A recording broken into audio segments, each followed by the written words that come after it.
زما په شا زما یاران مانه جامې وباسي مخامخ ماته د دروغو زار قربان کیږي نصیب مې خوار دی په دعا کې هم اثر نه لرم چې غواړم نه کیږي چې نه غواړم باران کیږي ماله د ښار دکانداري په دغې نښه کیږي حسن پرست یم اکثر پکې تاوان کیږي نو شپه راته روز شي او د ورځې نه مې شپه جوړیږي زما د کور په دیوالونو ستا سهره جوړیږي خدای شته دی که خوشحالي مې وي د نوک برابر او غم مې دومره چې زما په شانتې دوه جوړیږي دغه دوبیان دي لیاقت بای دی د هغې دیره ده او دغه شاعران ملګري موږ راجمع شوي یو نو زلمو شاعرانو کې یو بل شاعر راغواړم درته چې هغه دغه شهرت په خپل لاس او په خپلو مټو باندې موندلی دی نه ترې چا خپرونه کړې وه او نور پسې څوک ورغلي دي خو لکه هغه کې چې کوم زور و په هغه حساب باندې هغه راوتی دی د هغې نه پس ورپسې خلک تلي دي بیا خپرونې ریکارډ کړي دي موږ سره زلمی شاعر دی اسمار ته بلنه ورکوو چې دلته راشي او موږ ته خپل شعرونه وړاندې کړي لیاقت بھائی اسمار راغلی دی زلمو شاعرانو کې دا ډېر ښه شعر لیکي تاسو خو اورېدی هم دی د ټیک ټاک کې نن سبا ویډیوګانې ډېرې کته پورته کېږي بالکل ډېر زیات قدر او احترامات ته لرو او ډېره زیاته شکریه مو ادا کوم قربان شما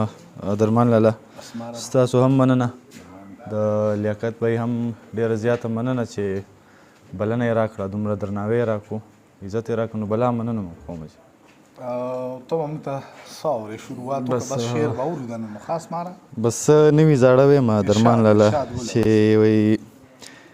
زما نه ځان ورک دی زما داسې ګمان کیږي دا زما د خوښې غزل دی ښه زما نه ځان ورک دی زما داسې ګمان کیږي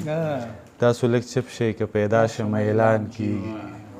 او دا غزل خو زما په خیال دا د اسنین دی ښه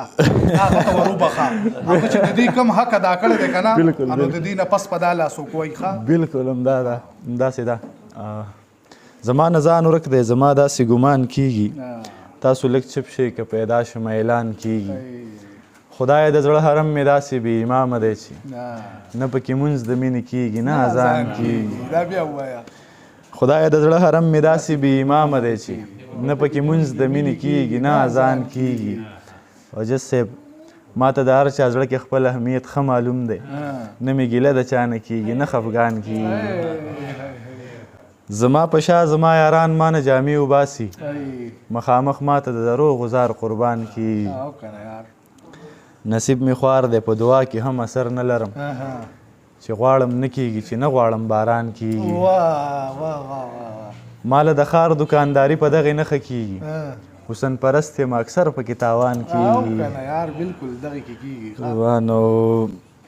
اسماره زه ترېنه په چوپه خوله وتل خوښوم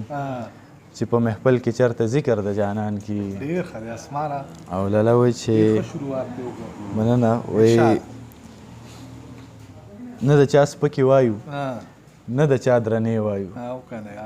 له ژونده ستړي یو د ژوند ذرې ذرې وایو تا ته به سترګې ښکاري ته به ورته سترګې وایي چې خمار ویشي مونږ هغو ته میکدې وایو مونږ خو دا نه وایو چې تا را سره بد کړي دي مونږ د یار بد نه وایو مونږ د یارانې وایو قربانو مونږ د خپل زړه د پرهرونو نه حیا نه اخلو زړونه مو مات دي خو د مینې ترانې وایو نه یې خوښېږو میکده کې نه پخوا د حرم مونږ به کومه ناروا د زمانې وایو او تا ته د ننګ او د وفا ویل مثال داسې دی لکه شیطان ته چې ادم ته د سجدې وایو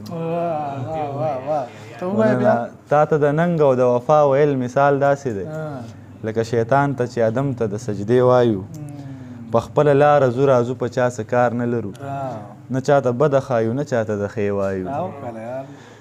دلته خو خلک د دردونو نه خوندونه اخلي اسماره چاته به د ستړي ژوند قصې وایي او لاله وایي دا چې مې سوي سوي سړي کې په ګوګل راځي لا د یو غمه د منه یم چې بل راځي مونږ ته د خلکو ښه ودرېږي ګنې ګرانه نه ده مونږ له هم ستا په شانتې سترګې بدلول راځي